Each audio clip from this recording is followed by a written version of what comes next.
या फिर कोई और जो आपको दे दिया एजेंसी में डाल बस जी बस ये छोटे मोटे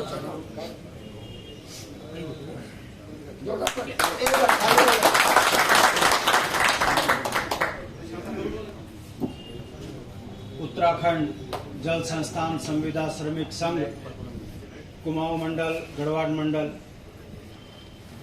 के बैनर तले देहरादून अस्थायी राजधानी में आपका जो ये धरना चल रहा है, इस धरने में उत्तराखंड क्रांति दल के नेता होने के नाते हमारा आपको समर्थन है और हमारा यह मानना है कि आप और आपके बच्चों के भविष्य को सुरक्षित करने के लिए ही अलग राज्य की डिमांड की गई थी।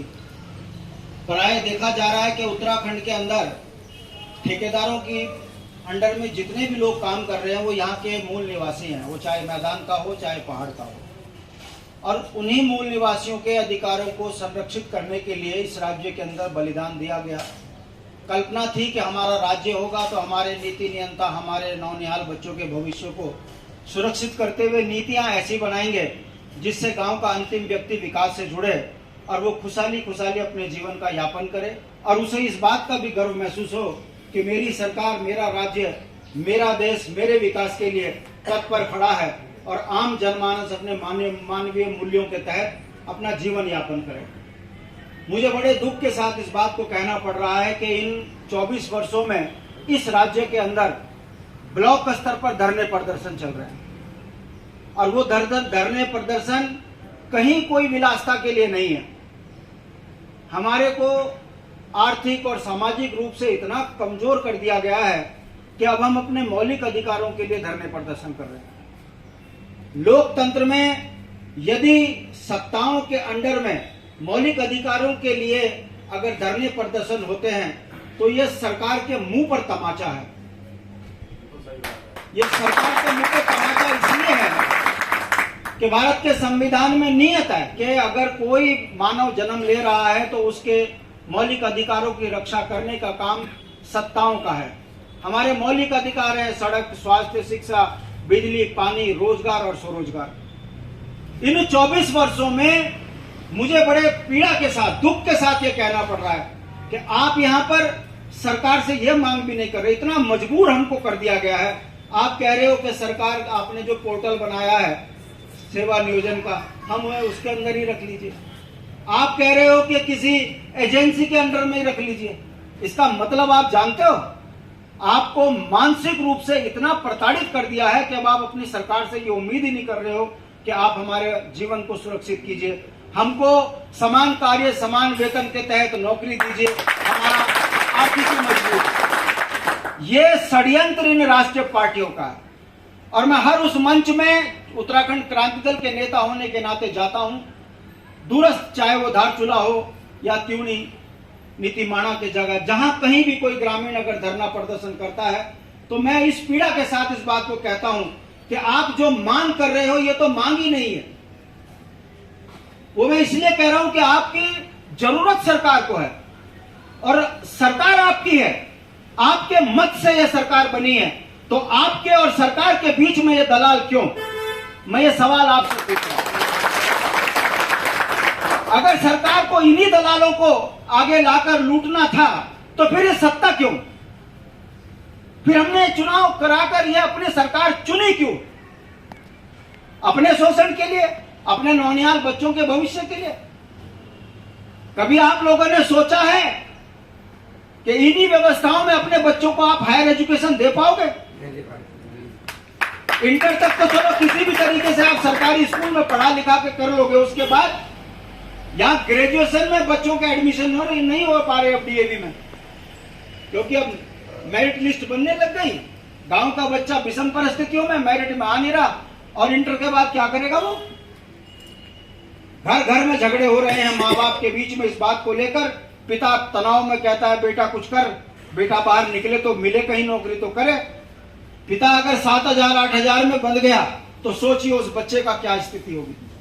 ये बात मैं आपके सामने इसलिए कह रहा हूं।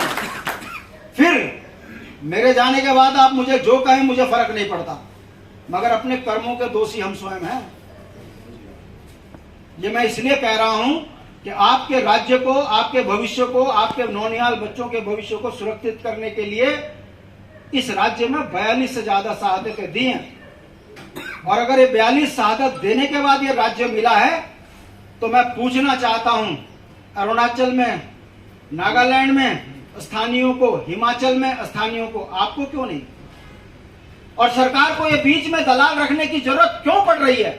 क्यों? क्योंकि मालूम है चुनाव करा लीजिए, पार्टियों में, जातियों में बांट लीजिए, उसके बाद दबा के दोहन कीजिए। संयुक्त रूप से आप अपने बच्चों के भविष्य को बर्बाद कर रहे हो जब आप चुनाव में जाते हो। उस समय पर आपको केवल अपना निजी स्वार्थ दिखता है। आपका मतलब पूरे उत्तराखंड के जनमानस से बात कर रहा हूं। ये बात इसलिए कह रहा हूं कि गुरुकुल नार्सन से लेकर बद्रीनाथ के अंतिम गांव तक परिणाम एक से ही आ रहे हैं। आखिर क्यों?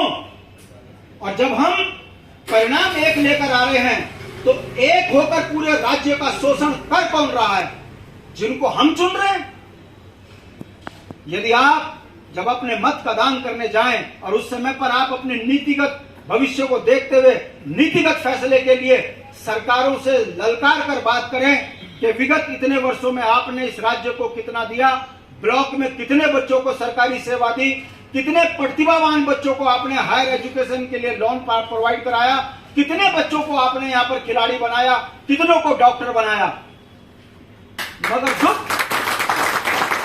चुनाव के टाइम पर मुद्दे वही होते हैं, ये मेरे गांव का, ये मेरी पार्टी का, ये फलाने का, ये ढिमकाने का। उसके बाद इस राज्य के अंदर 70 से 75 ब्लॉक के अंदर आप घूम के देखिए, धरने प्रदर्शन चल रहे हैं। कोई बिजली मांग रहा है, कोई सड़क मांग रहा है, कोई, अरे एक तो चीज ऐसी मांग लीजिए कि जिससे आपके गांव का, आपके ब्लॉक का विकास हो। ना डिग्री कॉलेज मांग रहे। इसके पीछे सिर्फ कारण है कि हमको मानसिक रूप से इतना गुलाम बना दिया गया।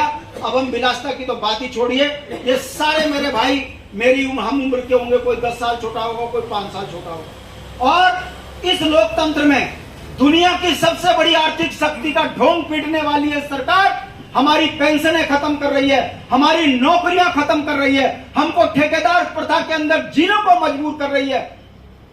इससे बड़ा उदाहरण नहीं हो सकता, इससे बड़ा उदाहरण नहीं हो सकता। और यह शोषण आपका इसलिए हो रहा है कि आपकी आवाज बनकर संसद में, विधानसभाओं में कोई पहुंच नहीं रहा है।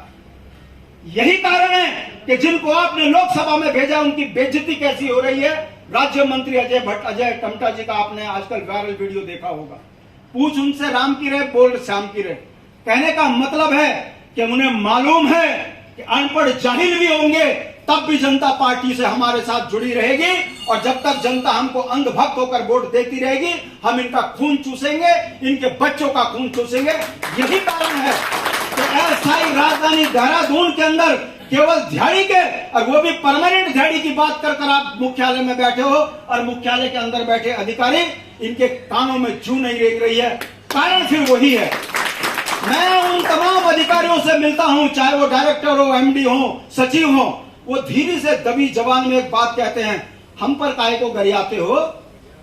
आप अपनी सरकार चुन के आओ और नीति बनवाओ, हमसे काहे को बोलते हो भटजिया? आपकी सरकार बेईमान है, इसलिए हम उस पर नीति पर काम कर रहे हैं। हम तो सरकार के मुलाजिम हैं। आज सरकार कह दे हमको इनको रेगुलर करो, मैं शाम को सबको नियुक्ति पत्र दे दूंगा रेगुलर करने का। और ये मैं आपके सामने इसलिए नहीं कह रहा हूं कि आपके धरने पे बैठकर मैं आपसे कोई नीले चप्पो की बात कर रहा हूं। मेरी जवान में जो कड़वाहट है, ये मेरी पीड़ा है, ये उन 42 शहादत देने वाले वीरों की पीड़ा है जिन्होंने आपके नौनिहाल बच्चों के भविष्य के लिए अपने प्राणों का बलिदान देकर 9 नवंबर 2000 को राज्य बनाया। क्या कारण है? जब कांग्रेस और भाजपा दोनों राष्ट्रीय पार्टियां उत्तराखंड विरोधी थी तभी तो 42 मरे। उसके बाद अगर ये सत्ता में है तो बेईमान ये अधिकारी नहीं है, बेईमान हमारा चरित्र है। इसमें सुधार की जरूरत है। जब तक हम अपने चरित्र में सुधार नहीं करेंगे आपका तो जीवन हो चुका खत्म। अब आपके जीवन में कुछ नहीं बचा। अगर आपको आज रेगुलर भी कर दोगे तो इतना जरूर होगा कि आपके बच्चे थोड़ा अच्छा जीवन जी लेंगे, ब्याह शादी हो जाएगी, आपका सांसारिक जीवन बढ़ जाएगा। सोचिए आपके बाद आपके बच्चों का क्या होगा। राज्य की जनसंख्या 1 करोड़ 35 लाख से ऊपर हो चुकी है और पहाड़ में 48 लाख लोग रह गए कुल। ये चिंता कौन सी राष्ट्रीय पार्टी का नेता करता है? ये आपकी मूल पार्टी है उत्तराखंड क्रांति दल, वो चिंता करती है। पहाड़ों में बच्चे पढ़ने लायक इंटर के बाद बच्चे नहीं है। ये चिंता मैं इसलिए कह रहा हूं कि आपके साथ जो धोखा हुआ है ये तो खत्म कीजिए, मगर आपके बच्चों का भविष्य सुरक्षित करने के लिए आपको नीतिगत फैसलों में आगे आना चाहिए। और इन सरकारों के कान में कोई जू नहीं रहेगा। आप बैठे रहो, क्या फर्क पड़ता है? कार्य नहीं तो वेतन नहीं, इस पर तो ये अमल करते हैं, मगर सुप्रीम